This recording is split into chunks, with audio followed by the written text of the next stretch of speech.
بسم اللہ الرحمن الرحیم۔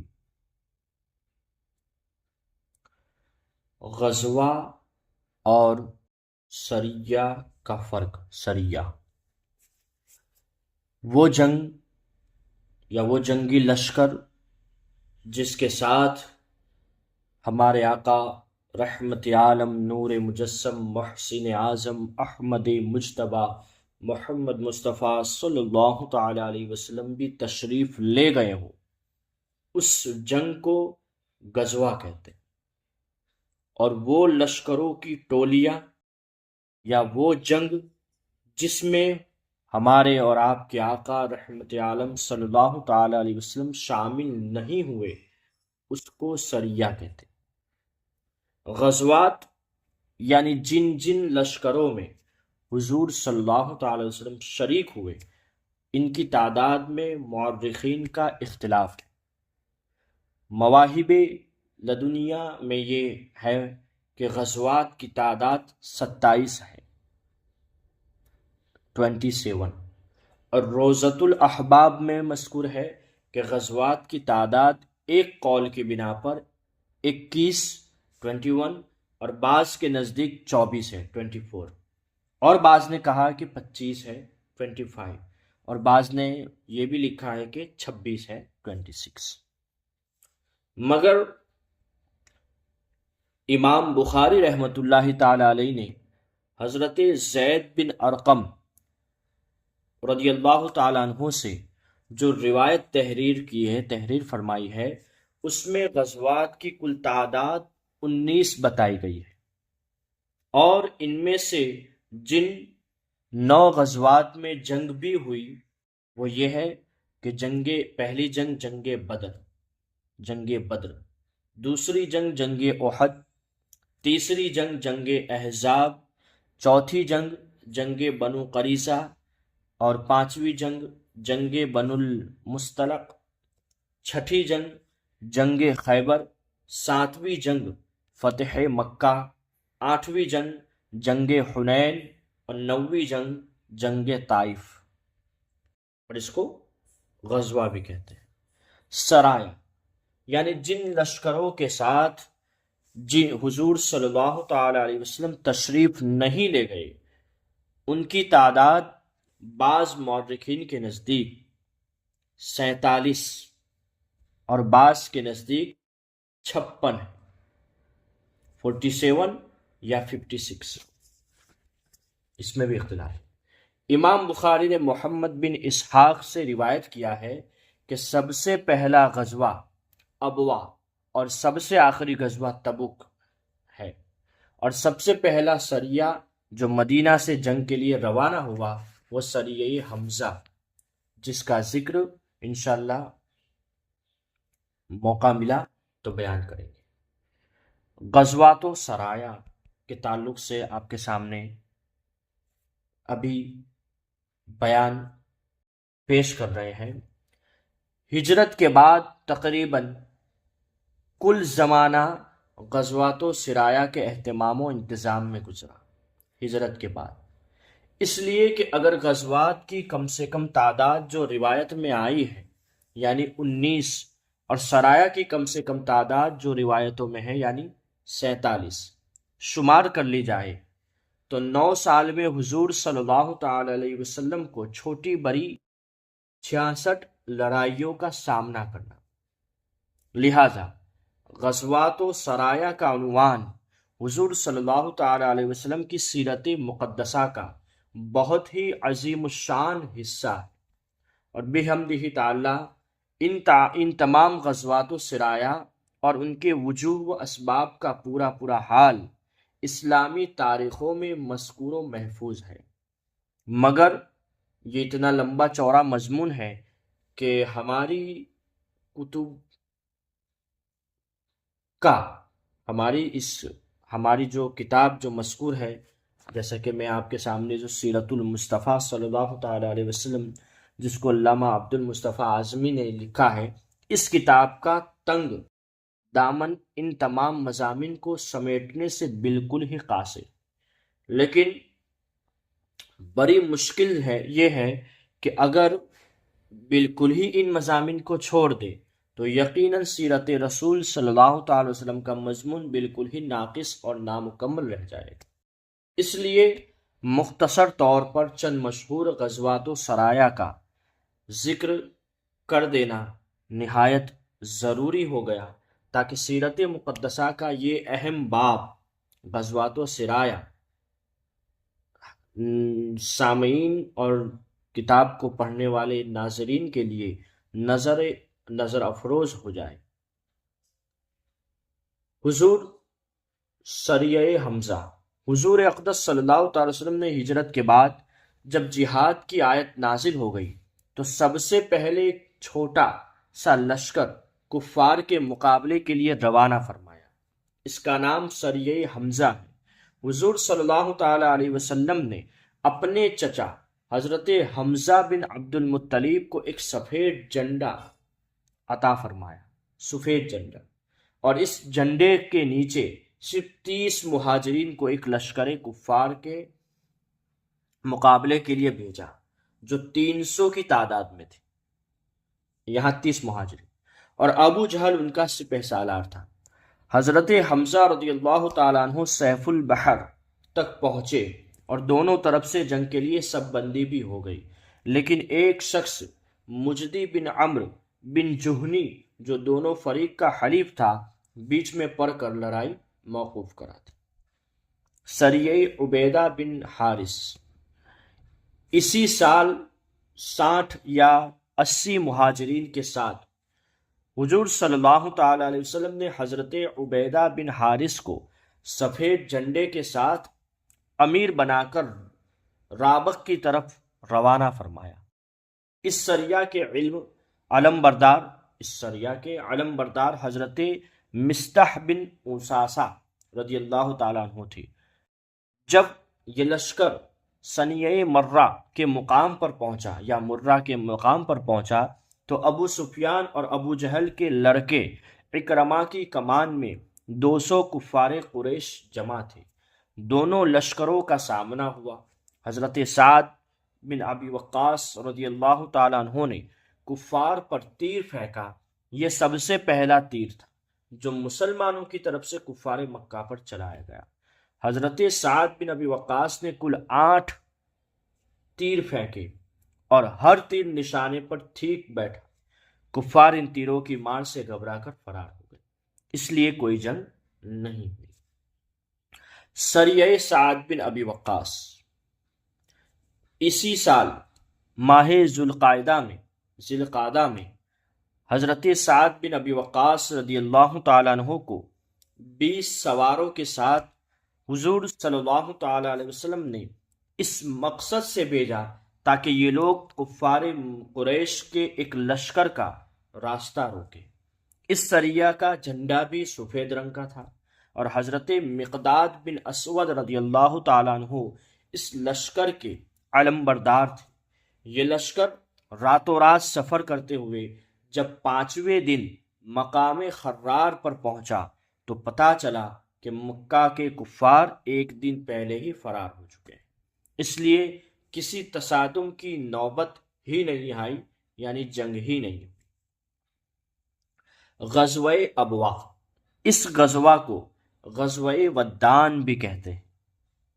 یہ سب سے پہلا غزوہ ہے، یعنی پہلی مرتبہ حضور صلی اللہ تعالی علیہ وسلم جہاد کے ارادے سے ماہ سفر ہجری 2 میں 60 مہاجرین کو اپنے ساتھ لے کر مدینہ سے باہر نکلے۔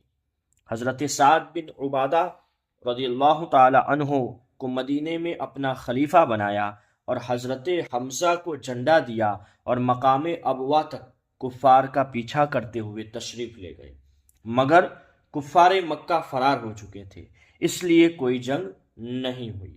ابوا مدینہ سے 80 میل دور ایک گاؤں ہے جہاں حضور صلی اللہ تعالی علیہ وسلم کی والدہ ماجدہ حضرت آمنہ کا مزار ہے۔ یہاں چند دن ٹھہر کر قبیلہ بنو زمرہ کے سردار مخشی بن عمرو زمری سے امداد باہمی کا ایک تحریری معاہدہ کیا اور مدینہ واپس تشریف لائے۔ اس غزوہ میں 15 دن آپ مدینہ سے باہر رہے۔ غزوہ بوات ہجرت کے 13ویں مہینے ہجری 2 میں مدینہ پر حضرت سعد بن معاذ رضی اللہ تعالیٰ عنہ کو حاکم بنا کر 200 مہاجرین کو ساتھ لے کر حضور صلی اللہ تعالیٰ علیہ وسلم جہاد کی نیت سے روانہ ہوئے۔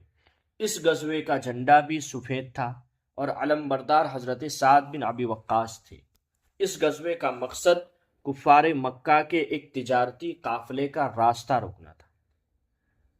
اس قافلے کا سالار امیہ بن خلف جمحی تھا اور اس قافلے میں 100 قریشی کفار اور 2500 اونٹ تھے۔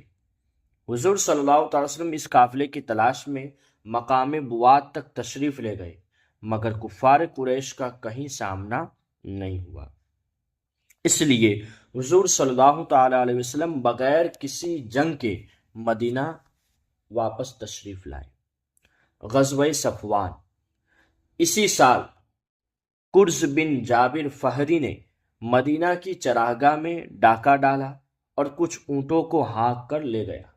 حضور صلی اللہ تعالی علیہ وسلم نے حضرت زید بن حارثہ کو مدینے میں اپنا خلیفہ بنا کر اور حضرت علی کو علمبردار بنا کر صحابہ کی ایک جماعت کے ساتھ وادی صفوان تک اس ڈاکو کا تعاقب کیا، مگر وہ اس قدر تیزی کے ساتھ بھاگا کہ ہاتھ نہیں آیا اور حضور صلی اللہ تعالی علیہ وسلم مدینہ واپس تشریف لائے۔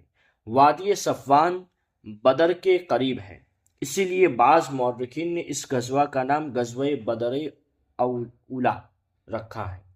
اسی لیے یہ یاد رکھنا چاہیے کہ غزوہ صفوان اور غزوہ بدر اولا دونوں ایک ہی غزوے کا دو نام ہیں۔ غزوہ ذی العشیرہ اسی 2 ہجری میں کفار قریش کا ایک قافلہ مال تجارت لے کر مکہ سے شام جا رہا تھا۔ حضور صلی اللہ تعالی علیہ وسلم 150 یا 200 مہاجرین صحابہ کرام کو ساتھ لے کر اس قافلے کا راستہ روکنے کے لیے مقام ذی العشیرہ تک تشریف لے گئے، جو نیبو کی بندرگاہ کے قریب ہے، مگر یہاں پہنچ کر معلوم ہوا کہ قافلہ بہت آگے بڑھ گیا ہے، اسی لیے کوئی ٹکراؤ نہیں ہوا۔ مگر یہی قافلہ جب شام سے واپس لوٹا اور حضور صلی اللہ علیہ وسلم اس کی مزاحمت کے لیے نکلے تو جنگ بدر کا معرکہ پیش آ گیا۔ سریہ عبداللہ بن جہش اسی سال ماہ رجب ہجری 2 میں حضور صلی اللہ تعالی علیہ وسلم نے حضرت عبداللہ بن جہش کو امیر لشکر بنا کر ان کی ماتحتی میں 8 یا 12 مہاجرین کا ایک جتھا روانہ فرمایا۔ 2 آدمی ایک اونٹ پر سوار تھے۔ حضور صلی اللہ تعالی علیہ وسلم نے حضرت عبداللہ بن جہش رضی اللہ تعالی عنہ کو لفافے میں ایک مہر بند خط دیا اور فرمایا کہ 2 دن سفر کرنے کے بعد اس لفافے کو کھول کر پڑھنا اور اس میں جو ہدایت لکھی ہوئی ہے ان پر عمل کرنا۔ جب خط کھول کر پڑھا تو اس میں یہ درج تھا کہ تم طائف اور مکہ کے درمیان مقام نخلا میں ٹھہر کر قریش کے قافلوں پر نظر رکھو اور صورتحال کی ہمیں خبر برابر دیتے رہو۔ یہ بڑا ہی خطرناک کام تھا، کیونکہ دشمنوں کے عین مرکز میں قیام کر کے جاسوسی کرنا گویا موت کے منہ میں جانا تھا، مگر یہ سب جانثار بے دھڑک مقام نخلا پہنچ گئے۔ عجیب اتفاق کہ رجب کی آخری تاریخ کو یہ لوگ نخلا میں پہنچے اور اسی دن کفار قریش کا ایک تجارتی قافلہ آیا، جس میں عمرو بن حضرمی اور عبداللہ بن مغیرہ کے 2 لڑکے عثمان اور نوفل اور حکم بن کیسان وغیرہ تھے، اور اونٹوں پر کھجور اور دوسرا مال تجارت لدا ہوا تھا۔ امیر سریہ حضرت عبداللہ بن جہش نے اپنے ساتھیوں سے فرمایا کہ اگر ہم ان قافلے والوں کو چھوڑ دیں تو یہ لوگ مکہ پہنچ کر ہم لوگوں کی یہاں موجودگی سے مکہ والوں کو باخبر کر دیں گے اور ہم لوگوں کو قتل یا گرفتار کرا دیں گے، اور اگر ہم ان لوگوں سے جنگ کریں تو آج رجب کی آخری تاریخ ہے، لہذا شہر حرام میں جنگ کرنے کا گناہ ہم پر لازم ہوگا۔ آخر یہی رائے قرار پائی کہ ان لوگوں سے جنگ کر کے اپنی جان کے خطرے کو دفع کرنا چاہیے۔ چنانچہ حضرت واقد بن عبداللہ تمیمی رضی اللہ تعالیٰ عنہ نے ایک تیر ایسا تاک کر مارا کہ وہ عمرو بن حضرمی کو لگا اور وہ اسی تیر سے قتل ہو گیا، اور عثمان و حکم کو ان لوگوں نے گرفتار کر لیا۔ نوفل بھاگ نکلا۔ حضرت عبداللہ بن جہش اونٹوں اور ان پر لدے ہوئے مال و اسباب کو مال غنیمت بنا کر مدینہ لوٹ آئے اور حضور صلی اللہ تعالیٰ علیہ وسلم کی خدمت میں اس مال غنیمت کا 5واں حصہ پیش کیا۔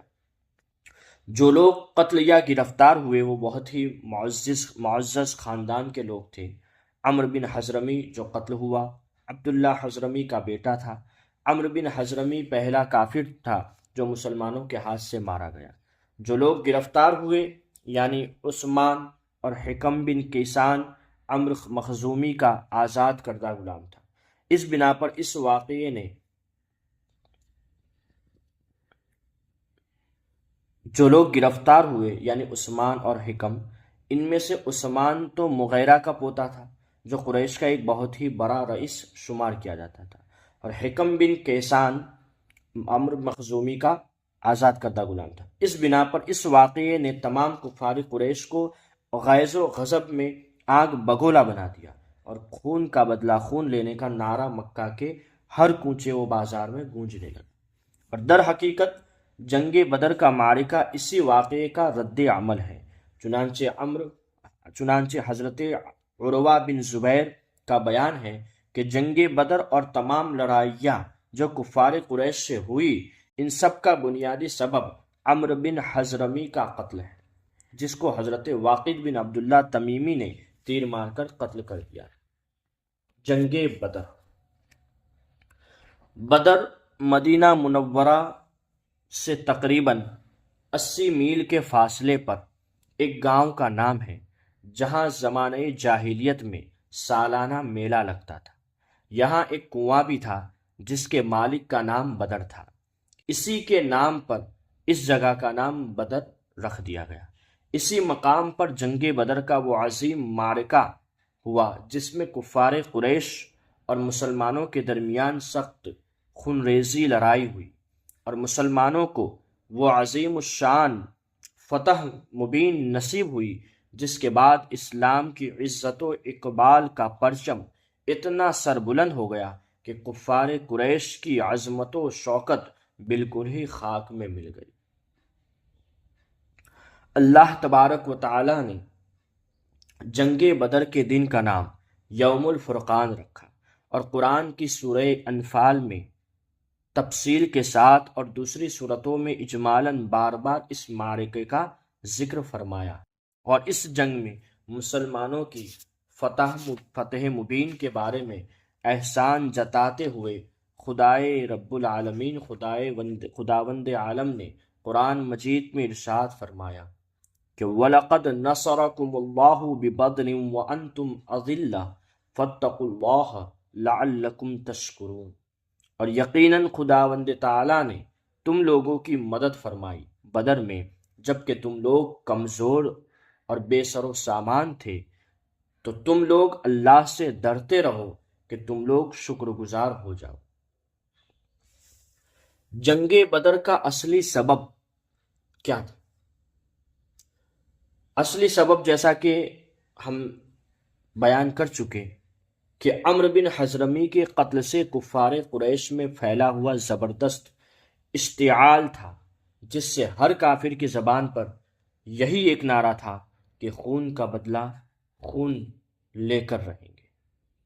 مگر بالکل ناگہانی یہ صورت پیش آ گئی کہ قریش کا وہ قافلہ جس کی تلاش میں حضور صلی اللہ تعالیٰ علیہ وسلم مقام ذی العشیرہ تک تشریف لے گئے تھے، مگر وہ قافلہ ہاتھ نہیں آیا تھا۔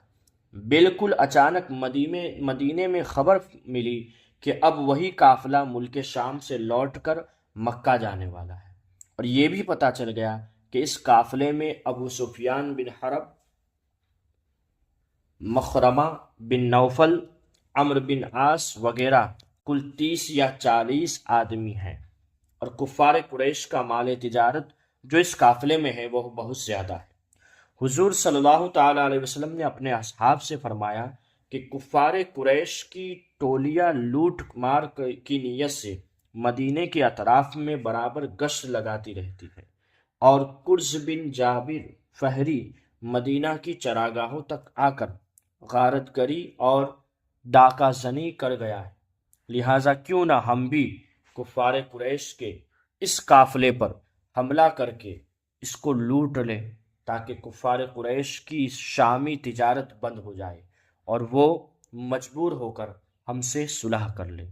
حضور صلی اللہ تعالی علیہ وسلم کا یہ ارشاد گرامی سن کر انصار و مہاجرین اس کے لیے تیار ہو گئے۔ انشاءاللہ تبارک و تعالی جنگ بدر کا واقعہ آپ کے سامنے اگلی پارٹ میں انشاءاللہ ذکر کیا جائے گا۔ تب تک کے لیے جزاک اللہ خیر۔ السلام علیکم ورحمۃ اللہ وبرکاتہ۔